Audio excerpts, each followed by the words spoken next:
So hello guys, welcome back to my channel STK wrestling நம்மள். So நாம் இன்றைக்கி இந்த வீடியோவில் சூப்பரான அண்ட் சுவாரஸ்யமான நிறைய அப்டேட்ஸ் இருக்குது. ஸோ இந்த வீடியோ கொஞ்சம் இம்பார்ட்டண்ட்டாக இருக்கிறதுக்கு வாய்ப்பு இருக்குது. ஸோ அதனால் கடைசி வரைக்கும் மிஸ் பண்ணாமல் பாருங்கள். ஸோ அதுக்கு முன்னால் சேனலுக்கு புதுசாக வந்திருக்கிற நண்பர்கள் சேனலை சப்ஸ்கிரைப் பண்ணி பக்கத்தில் இருக்க பெல் பட்டனை ஆளில் போட்டுட்டு வீடியோ பார்க்க வாங்க. ஃபஸ்ட்டு வீடியோ ஸ்டார்ட் பண்ணுவோம். எஸ், நம்ம சர்வைவர் சீரீஸோட அஃபிஷியல் போஸ்டரை பார்த்திங்கன்னா இப்போ அஃபிஷியலாக WWE ரிலீஸ் பண்ணியிருக்கிறாங்க. ஸோ நவம்பர் 30 பார்த்திங்கன்னா நடக்க போகுது. ஸோ போஸ்டர் உண்மையிலே தரமாக தான் இருக்குது. குறிப்பாக சொல்லணும்னா ட்ரைபிள் சீஃப் ரோமன் ரைன்ஸ் இருக்கிறாரு. ஸோ கண்டிப்பாக வார் கேம்ஸ் எல்லாம் எதிர்பார்க்கலாம்னு சொல்லப்படுது இல்லை. ஸோ அதுக்கான ஒரு முன்னோட்ட காட்சியாக நம்ம தலை ரோமன் ரைன்ஸ் இருக்கிறாரு. அடுத்ததான் நம்ம ஆல்மைட்டி பாபி லெஸ்லி தான். ஸோ நம்ம இதுக்கு முன்னால் போட்ட வீடியோவில் சொல்லியிருந்தோம், நம்ம பாபி லெஸ்லி அவரோட பயோவெல்லாம் சேஞ்ச் பண்ணிட்டாரு. இதுக்கு முன்னாடி WWE சூப்பர் ஸ்டார் அப்படின்லாம் போட்டிருந்தாரு. ஸோ இப்போ பார்த்தீங்கன்னா அவரோட அத்லட் அந்த சம்மந்தமாக பார்த்தீங்கன்னா அவர் பயோவை ரொம்ப சேஞ்ச் பண்ணியிருந்தார். ஸோ இன்றைக்கி பார்த்தீங்கன்னா அவர் அஃபிஷியலாக பார்த்தீங்கன்னா ஒரு போஸ்ட்டே போட்டார். நான் அஃபிஷியலாக பார்த்தீங்கன்னா ப்ரோ ரெஸ்லிங்கை விட்டு, அதாவது WWE மென்ஷன் பண்ணாமல் ப்ரோ ரெஸ்லிங்னு மொத்தமாகவே சொல்லியிருக்கிறாரு. ப்ரோ ரெஸ்லிங் விட்டு போக போகிறேன் அப்படிங்கிற மாதிரி சொல்லியிருக்கிறாரு. ஸோ கண்டிப்பாக அவர் பாக்ஸிங் ட்ரைனிங்லாம் இருக்கிறதுனால இதுக்கு மேலே அவர் ஒரு ரியல் ஃபைட்டிங் பாக்ஸிங் மாதிரியான ஒரு ஃபைட்டிங்கில் பார்த்தீங்கன்னா அவர் போகிறதுக்கான வாய்ப்பு இருக்குது. அதான் உங்கள் எல்லாத்துக்கும் ஒரு கேள்வி இருக்கும், நம்மளுடைய நட்டாலி எங்கேப்பா போனாங்க அப்படின்னு. ரொம்ப நாள் ஆளே காணலேன்னு சொல்லுவீங்க. ஸோ ஆமாம், அவங்க பார்த்தீங்கன்னா ரொம்ப நாள் கழிச்சு இந்த ஜூன் மாதம் தான் பார்த்தீங்கன்னா அவங்க கடைசியாக பார்த்தீங்கன்னா ஒரு மேட்ச்சில் ஆடினாங்க. ஸோ அதுக்கப்புறமா ஆளே காணல. ரீசெண்ட் டைமில் அதை தான் பார்த்தீங்கன்னா ஒரு இன்டர்வியூவில் அவங்க கலந்துருக்கிறாங்க, நிறைய கேட்டிருக்கிறாங்க. நீங்கள் ரொம்ப நாளாக WWE காணலையே, என்னாச்சு உங்களுக்குன்னு கேட்க நேரம். ஸோ நான் வந்து இப்போ சம்மரில் கொஞ்சம் டைம் ஆஃப் எடுத்திருக்கேன். ஸோ அதுக்கான காரணம் என்னென்னா, ஸோ என்னோடய கண்ணில் பார்த்திங்கன்னா ஒரு சர்ஜரி பண்ண வேண்டியதாக இருந்துச்சு. ஸோ அதனால் ட்ரிபிள் ஹெச் எனக்கு பார்த்திங்கன்னா ஒரு நல்லபடியாக பார்த்திங்கன்னா ஒரு லீவை தந்தார். ரொம்ப கூலான பெர்சன். ஆனால் ட்ரிபிள் ஹெச்சை ரொம்ப பாராட்டி இருக்கிறாங்க. ஸோ அதை தான் நம்ம ட்ரிபிள் ஹெச் பார்த்திங்கன்னா உண்மையில் ஒரு நல்ல மனுஷங்க. ஸோ எனக்கு இப்படி ஒரு ப்ராப்ளம் இருக்கணும்னா ஃபஸ்ட்டு பார்த்திங்கன்னா கண்ணை சரி பண்ணிட்டு வா அப்படிங்கிற மாதிரி எனக்கு லீவு தந்து அனுப்பிட்டாரு. ஸோ இப்போ பார்த்திங்கன்னா நான் ட்ரெட்மில்லாம் ஓட ஆரம்பிச்சிட்டேன். என்னோடய ஆர்ம்ஸ் எல்லாம் கொஞ்சம் பரவாயில்ல. ஸோ என் உடம்பு கண்டிஷன் இப்போ பரவாயில்ல. நான் கொஞ்சம் இதாக பரவாயில்ல, நான் கண்டிப்பாக ரிட்டர்ன் ஆயிரும் அப்படிங்கிற மாதிரி சொல்லியிருக்கிறாங்க. ஸோ நிறைய பேருக்கு ரீசன் தெரியல நட்டாலியாவுக்கு என்ன ஆச்சுன்னு. ஸோ இப்போ அவங்களே சொல்லியிருக்கிறாங்க அவங்களோட கண்ணில் பார்த்திங்கன்னா ஏதோ ஒரு ப்ராப்ளம் இருந்திருக்கு. ஸோ அதுக்கான ஒரு சர்ஜரிக்காக தான் பார்த்திங்கன்னா ட்ரிபிள் ஹெச் பார்த்திங்கன்னா அனுப்பியிருக்கிறாரு. இப்போ அடுத்ததாக பார்த்திங்கன்னா ஜனவரி 25, 2025 பார்த்திங்கன்னா நம்ம மண்டே நைட் ட்ரா வந்து நெட்ஃப்ளிக்ஸு போகுது. ஸோ இப்போ பார்த்திங்கன்னா நெட்ஃப்ளிக்ஸை சேர்ந்தால் பார்த்திங்கன்னா அங்கே இருக்கிற பிரசிடென்ட்டு ஒரு பேருனா மார்க் ஷப்ரியோ அப்படிங்கிறவர் பார்த்திங்கன்னா ஒரு இன்டர்வியூவில் கலந்துருக்கிறாரு. ஸோ அதில் பார்த்திங்கன்னா இப்போ நீங்கள் நெட்ஃப்ளிக்ஸ்லையும் WWE கொலாப் பண்ணியிருக்கிறீங்க. ஸோ இப்போ அதை பற்றி நீங்கள் நினைக்கிறீங்க, உங்களோட பிளான்ஸ் எல்லாம் என்னன்னு கேட்டதுக்கு அவர் நிறைய விஷயத்தை ஷேர் பண்ணியிருக்கிறாரு. ஸோ அதில் அவர் என்னெல்லாம் சொல்லியிருக்கிறாருன்னா, கண்டிப்பாக WWE நெட்ஃப்ளிக்ஸும் பார்த்திங்கன்னா ஒரு ப்ரூவ் பண்ணுவாங்க, அவங்க பார்த்திங்கன்னா ஒரு நல்ல பார்ட்னர்ஷிப்பில் இருக்கிறாங்க அப்படிங்கிற மாதிரி சொல்லியிருக்கிறாரு. ஸோ அது மட்டும் இல்லாமல் நெட்ஃப்ளிக்ஸ் பார்த்திங்கன்னா ஒரு உண்மையான WWE ஒரு என்ஜினாக இருக்கும், ராவை இயக்குறதுக்கு ஒரு நல்ல ஒரு என்ஜினாக இருக்கும் அப்படிங்கிற மாதிரி சொல்லியிருக்கிறாரு. ஸோ அது மட்டும் இல்லாமல் நிறைய ப்ரொமோஷன் வேலை, மார்க்கெட்டிங் பண்ணுற வேலையெல்லாம் பார்த்திங்கன்னா நடந்துகிட்ருக்குது. ஸோ அது மட்டும் இல்லாமல் இப்போ NFL ஹாலிடே இருக்கிறதுனால கண்டிப்பாக ராவை நெட்ஃப்ளிக்ஸு கொண்டு போகிறதுக்கான நிறைய வேலைகள் நடந்துகிட்ருக்கு அப்படிங்கிற மாதிரியான ஒரு விஷயத்தையும் ஷேர் பண்ணியிருக்கிறாரு. ஸோ அது மட்டும் இல்லாமல் இன்டர்நேஷ்னல் லெவலில் ராவை நடத்தலாம் அப்படிங்கிற மாதிரியான ஒரு பிளானும் இருக்குதான். குறிப்பாக அவங்க ராவை எங்கெல்லாம் நடத்துறதுக்கு பிளான் பண்ணியிருக்காங்க அப்படின்னா, கனடா, யுனைடெட் ஸ்டேட்ஸ், அதாவது Latin America and United kingdom, அதாவது அமெரிக்கா, கனடா, அதுக்கடுத்து நம்ம அமெரிக்காவை சுற்றி இருக்கிற ஒரு சில கண்ட்ரிஸில் பார்த்திங்கன்னா மண்டே நைட் ராவல் நடத்துறதுக்கு பிளான் போட்டுட்டு இருக்கிறாங்களாம். ஸோ இவ்வளோ நாளாக பார்த்திங்கன்னா பேப்பர்வியூ தான் மற்ற கண்ட்ரிஸில் பார்த்திங்கன்னா WWE நடத்துனாங்க. ஸோ ராவெல்லாம் பார்த்திங்கன்னா அமெரிக்காவில் தான் சில இடங்களில் பார்த்திங்கன்னா சுற்றி நடத்திட்டு இருந்தாங்க. ஸோ இப்போ பார்த்திங்கன்னா அது ஒரு இன்டர்நேஷ்னல் லெவலுக்கு போயிட்டுருக்குது. ரா பார்த்திங்கன்னா இனிமேல் நம்ம ஒவ்வொரு நாட்டிலையுமே பார்க்க போகிறோம். ஸோ அதுக்கான ஒரு சில பேர்ஸ் தான் பார்த்திங்கன்னா அவர் குறிப்பிட்டிருக்கிறாரு. ஸோ அடுத்ததாக பார்த்திங்கன்னா நம்மளுடைய ஏஜே லீக் பார்த்திங்கன்னா இப்போ சமீபத்தில் ஒரு இன்டர்வியூவில் கலந்துருக்கிறாங்க. அதில் நிறைய விதமான கேள்விகள் கேட்கப்பட்டிருக்கு. குறிப்பாக பார்த்திங்கன்னா இப்போ ட்ரூ மேக்கிங் நேரம் நம்ம சிஎம் அவங்க பண்ணிகிட்டு இருக்கிற ஸ்டோரி லைன்லாம் பற்றி கேட்டதுக்கு, ஸோ அதை பற்றி கேட்குறாங்க. அவங்க ரொம்ப பார்த்திங்கன்னா ஒரு விதமாக சிரிச்சுட்டு பார்த்திங்கன்னா அவங்க பார்த்திங்கன்னா பதில் சொல்லியிருக்கிறாங்க. ஸோ எனக்கே அங்கே என்ன நடக்குதுன்னு தெரில. என்னோடய ஹஸ்பண்ட் பார்த்திங்கன்னா ஸோ அங்கே பெர்ஃபார்மன்ஸ் பண்ணுறத பற்றி எனக்கே பயமாக இருக்குது. அந்த அளவுக்கு பார்த்திங்கன்னா நிறைய விதமான ஸ்டோரி லைன்ஸ் இப்போ WWE இது பண்ணியிருக்கிறாங்க. ஸோ அதாவது நம்ம ஏஜேலியோட பிரேஸ்லெட்டை வச்சு தான் பார்த்தீங்கன்னா அங்கே ஸ்டோரி லைனே போயிட்டுருக்கு. ஸோ அது மட்டும் இல்லாமல் இப்போ ட்ரூ மேக்கிண்டர் அந்த ஒரு விஷயம் அந்த பிரேஸ்லெட்டை கிழிச்சு போட்டிருக்காரு. ஸோ இதனால் பேட் பிளட்டில் அவங்களுக்கான இப்போ மேட்ச் எல்லாம் பார்த்தீங்கன்னா நடக்க போகுது. ஸ்டோரி லைன் வேறு லெவலில் விறுவிறுப்பாக போயிட்டுருக்கு. ஸோ அதெல்லாம் பற்றி அவங்க பேசிகிட்டு இருக்கிறாங்க. ஸோ ஏதோ ஒரு மூலையில் பார்த்தீங்கன்னா என்னோட பங்கம் பார்த்தீங்கன்னா அந்த ஸ்டோரியில் பார்த்தீங்கன்னா இருக்குது. ஸோ நான் பார்த்தீங்கன்னா அங்கே இல்லைனாலும் என்னை வச்சு பார்த்தீங்கன்னா ஒரு ஸ்டோரி லைன் நடக்கிறதுன்னு நினச்சி எனக்கு ரொம்ப பெருமையாக இருக்குது அப்படிங்கிறத நினச்சலாம். மற்றபடி பார்த்தீங்கன்னா அவங்க பார்த்தீங்கன்னா வீட்டிலலாம் ரொம்ப சந்தோஷமாக நல்லா ஜாலியாக தான் இருக்கும். ஸோ இந்த ஸ்டோரி லைனை பார்க்குற நேரம் உண்மையிலே பார்த்தீங்கன்னா இது ஒரு வேறு லெவலில் இருக்குது. எனக்கு ரொம்ப பெருமையாக இருக்குது. ஸோ ஏதோ ஒரு மூலையில் நான் WWE இப்போ இல்லைனாலும் கண்டிப்பாக பார்த்தீங்கன்னா ஆனால் என்னோட ஒரு பங்கு பார்த்திங்கன்னா அந்த ஸ்டோரி லைனில் இருக்கிறத நினச்சி எனக்கு ரொம்ப பெருமையாக இருக்குதுன்னு சொல்லியிருக்கிறாங்க. ஸோ அது மட்டும் இல்லாமல் அவங்களோட ரிட்டர்னை பற்றி பேசியிருக்கிறாங்க. ஸோ நயமியும் பெய்லியும் பார்த்திங்கன்னா என்னோட கனெக்டில் தான் இருக்கிறாங்க. அவங்க பார்த்திங்கன்னா என்ன கூட்டிட்டு தான் இருக்கிறாங்க, நீ வா அப்படிங்கிற மாரி.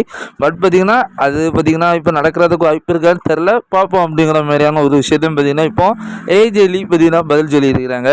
ஸோ அடுத்ததாக பார்த்திங்கன்னா இப்போ ஒரு சோர்ஸில் இருந்து பார்த்திங்கன்னா சில விஷயங்கள் தெரிய வந்திருக்கு. அது என்னென்னா ஃப்யூச்சரில் பார்த்தீங்கன்னா ரெசல்மேனியாவில் மெயின் ஈவெண்ட் பண்ணுற அளவுக்கு ஒரு WWE ஃப்யூச்சர்ஸ் பார்த்தீங்கன்னா இப்போ சின்ன லெவலில் தான் பார்த்தீங்கன்னா இருக்கிறாங்க கண்டிப்பாக. ஆனால் இவங்க பார்த்தீங்கன்னா ஃப்யூச்சரில் பார்த்தீங்கன்னா ரெசல்மேனியாவில் ஒரு மெயின் ஈவெண்ட் லெவலுக்கு வருவாங்க அப்படின்னு சொல்லி பார்த்தீங்கன்னா ஒரு 7 வருத்தோட பேர் தெரிய வந்திருக்கு. ஸோ இவங்க தான் பார்த்தீங்கன்னா WWE ஒரு future main event of WrestleMania அப்படிங்கிற ஒரு லெவலுக்கு போக போகிறாங்க அப்படின்னு சொல்லி ஒரு 7 வருத்தோட நேம் வந்திருக்கு. ஸோ அது யாரெல்லாம் அப்படிங்கிற மாதிரி வரிசையாக பார்ப்போம். அந்த வகையில் பார்த்தீங்கன்னா யாராவது இடத்த பிடிச்சிருக்கிறது நம்மளோட ஓபா ஃபெமி தான். ஸோ இவர் பார்த்தீங்கன்னா இப்போ NXT WWE NXTயோட நார்த் அமெரிக்கன் சாம்பியனாக இருக்கிறாரு. லிட்டரலாக பார்த்தீங்கன்னா இவர் பயங்கரமான ஒரு டேலண்ட் பர்சன், ஒரு டாமினேட்டர்னு சொல்லலாம். ஸோ உடம்பு பார்த்தீங்கன்னா ரொம்ப பெருசாக இருக்கும். ஆனால் பார்த்தீங்கன்னா வேறு லெவலில் ஒரு மான்ஸ்டர் லெவலுக்கு ஃபைட் பண்ணிட்டு இருக்கிறாரு. தரமான ஒரு ரெஸ்லர்னு சொல்லலாம். கண்டிப்பாக இவரெல்லாம் ரெசல்மேனியாவில் ஒரு ஃபியூச்சரில் பார்த்தீங்கன்னா கண்டிப்பாக இவரும் பார்த்தீங்கன்னா WWEயோட ஒரு ஃபியூச்சராக இருப்பார் அப்படிங்கிற மாதிரி சொல்லப்பட்டிருக்கு. ஸோ அடுத்ததாக நம்ம எல்லாத்துக்குமே தெரிஞ்ச ஜெயட் கார்கில் தான். நம்ம ஜெயட் கார்கில் இப்போ எந்த லெவலில் இருக்கிறாங்க நம்மளுக்கு எல்லாத்துக்கும் தெரியும். ஸோ அது மட்டும் இல்லாமல் இவங்களுக்கும் பியாங்கா பெலருக்குமான ட்ரீம் மேட்ச் பார்த்திங்கன்னா ரெசல்மேனியாவில் நடக்கும் அப்படிங்கிற மாரி நம்ம எதிர்பார்த்துட்ருக்கோம். ஸோ கண்டிப்பாக பார்த்திங்கன்னா இது கூடிய சீக்கிரத்துலேயும் நடக்கிறதுக்கு வாய்ப்பு இருக்குது. அது மட்டும் இல்லாமல் ஜெயட் கார்கிலும் ஒரு ஃபியூச்சராக இருக்கிறதுக்கு வாய்ப்பு இருக்குது. ஸோ அடுத்ததாக 5வது இடத்துல இருக்கிறது வேறு யாரும் இல்லை, நம்மளோட ஜேக்கப் ஃபால்ட்டு தான். ஜேக்கப் ஃபால்ட்டு பார்த்திங்கன்னா நம்ம ட்ரிபிள் ஹெச் வாயாலே சொல்லிட்டாரு இவர் வந்து ஒரு பிளட் லைனோட ஒரு கேம் சேஞ்சர் அப்படிங்கிற லெவலுக்கு. ஸோ அப்போ அவரை எந்த லெவலில் ப்ரொடெக்ட் பண்ணி அவர் மேலே எவ்வளோ நம்பிக்கை வச்சு சொல்லியிருக்கிறாங்கன்னு பாருங்கள். ஸோ கண்டிப்பாக இவரும் பார்த்திங்கன்னா பிளட் லைனோட ஸ்டோரியின் மூலமாக நடக்குது அப்படின்னா கூடி சீக்கிரத்திலே அவர் WWE ஒரு ரெசல்மேனியா மெயின் இவெண்டராக இருப்பார். அது மட்டும் இல்லாமல் ஒரு ஃபியூச்சராகவும் இருப்பார். ஸோ பட் பார்த்திங்கன்னா நம்ம ட்ரிபிள் ஹெச் சொன்னதுனால கண்டிப்பாக இவர் அடிச்சு சொல்லலாம் இவர் பார்த்தீங்கன்னா ஒரு ஃபியூச்சர்னு. 4வது இடத்துல இருக்கிறது யாருன்னா நம்ம ட்ரிஃபினி ஸ்ட்ராட்டன் தான். ஸோ இவங்கள பற்றி சொல்லணும்னா WWE அஃபிஷியலாக நம்மகிட்ட காமிச்சிட்டாங்க. இவங்களாம் பார்த்தீங்கன்னா WWEல ஃபியூச்சர் நீடு. ஏன்னா இப்போ அந்த லெவலுக்கு பார்த்தீங்கன்னா அவங்கள ஒரு நல்ல லெவலில் தான் வச்சுருக்குறாங்க. மனித மேங்கெல்லாம் கொடுத்து ஒரு சின்ன இதில் போட்டு நல்லபடியாக காட்டுறாங்க. கண்டிப்பாக அவங்க ஒரு நல்ல ஒரு திறமைசாலி தான். இவங்கெல்லாம் பார்த்தீங்கன்னா ஃபியூச்சர் ஆஃப் WWE தான். அடுத்ததாக டாப் 3ல இருக்கிறது நம்மளுடைய இவர் ட்ரிக் வில்லியம்ஸ் தான். நீங்கள் NXT பார்க்குறீங்கன்னா உங்களுக்கு தெரியும் இப்போ ட்ரிக் வில்லியம்ஸ் எந்த லெவலில் பெர்ஃபார்ம் பண்ணிட்டு இருக்கிறாருன்னு.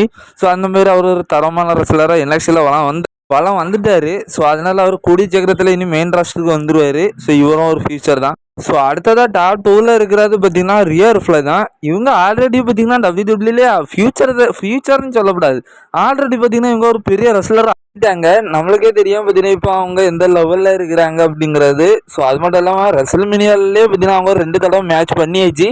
ஸோ பெரிய மேட்சஸ் எல்லாம் கொடுத்துட்டாங்க. போன வருஷம் கூட நம்ம இவங்க கூட கொடுத்தாங்கன்னு நினைக்கிறேன், இவங்க சார்லாட் கூட. ஸோ அப்படி பார்த்தீங்கன்னா ரெசல்மேனியா பண்ணியாச்சு, அவங்க உமன்ஸ் சாம்பியன் ஆயாச்சு. ஸோ எல்லாம் நிறைய விஷயங்களை பார்த்தீங்கன்னா அவங்க சாதிச்சாச்சு. அவங்க ஆல்ரெடி பார்த்தீங்கன்னா பெரிய ரெஸ்லர் தான்.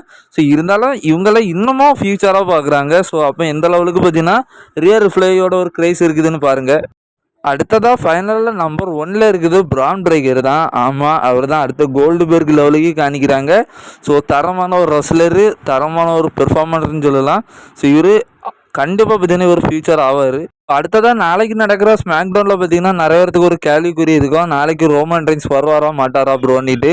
ஸோ அது வேற ஒன்றும் இல்லை, ரொம்ப நாளாக பார்த்தீங்கன்னா அது ஒரு நியூஸாக ரூமராகலாம் நடந்துருச்சு. ரொம்ப நாளைக்கு முன்னே நம்ம செப்டம்பர் 13ஆம் தேதி பார்த்தீங்கன்னா WWE அட்வர்டைஸ் வேறு பண்ணி வச்சுருந்தாங்க நம்ம ரோமன் வருவாருன்னுட்டு. ஆனால் அதுக்கப்புறம் ஸ்டோரிலைன் காரணமாக அதெல்லாம் தூக்குறாங்க.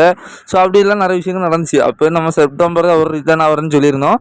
ஸோ இப்போமா பார்த்தீங்கன்னா அஃபிஷியலாக அவரை அட்வர்டைஸ் பண்ணி தான் வச்சுருக்கிறாங்க ஸ்மாக் டவுனுக்கு. அது மட்டும் இல்லாமல் அது ஒரு சீசன் ப்ரீமியர் ஸ்மாக் டவுன் நாளைக்கு நடக்கிற இது.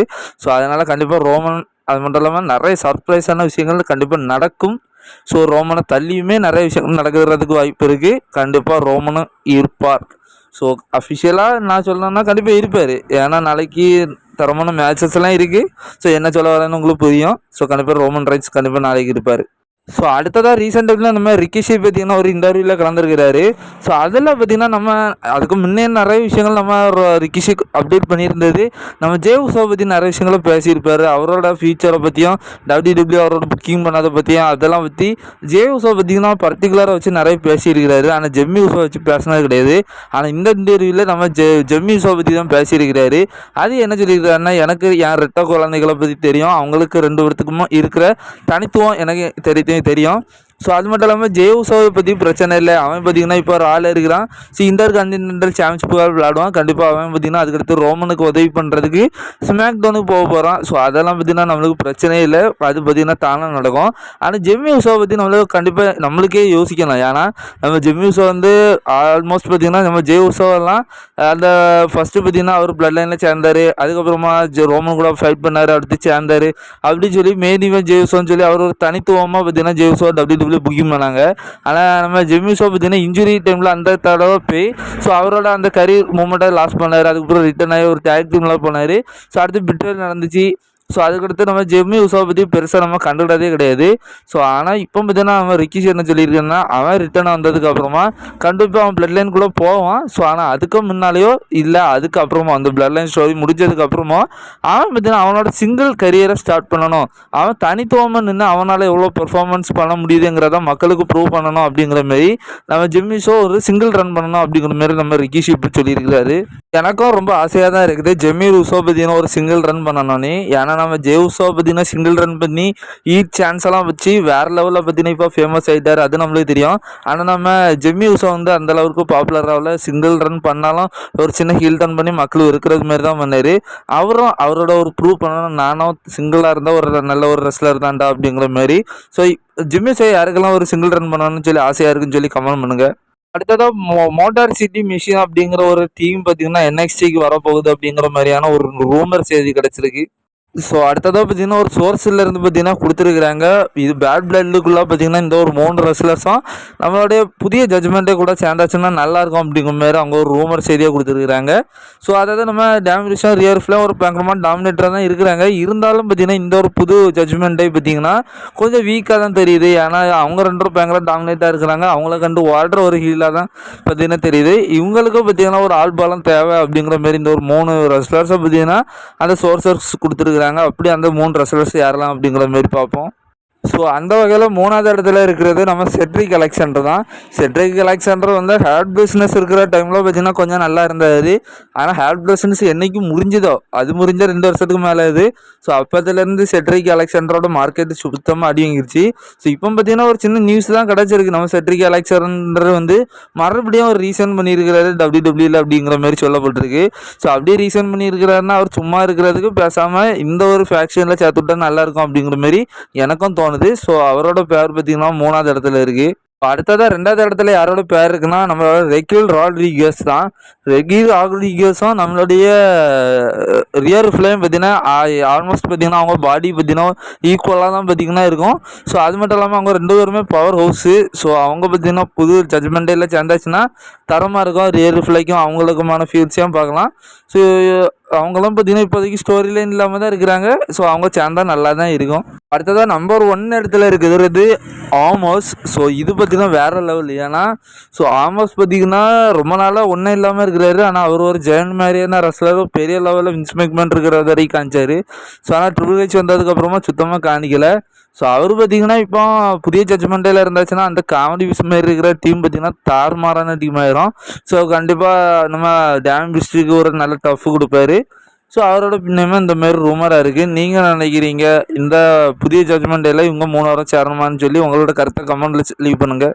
நீங்கள் இப்போ பார்த்துட்டு இருக்கிற இந்த ஒரு சார்ட் பார்த்தீங்கன்னா அது டபிள்யூடபிள்யூலே அதிகமாக சம்பளம் வாங்குகிற 10 ரெஸ்லர்ஸோட லிஸ்ட்டு தான் இது.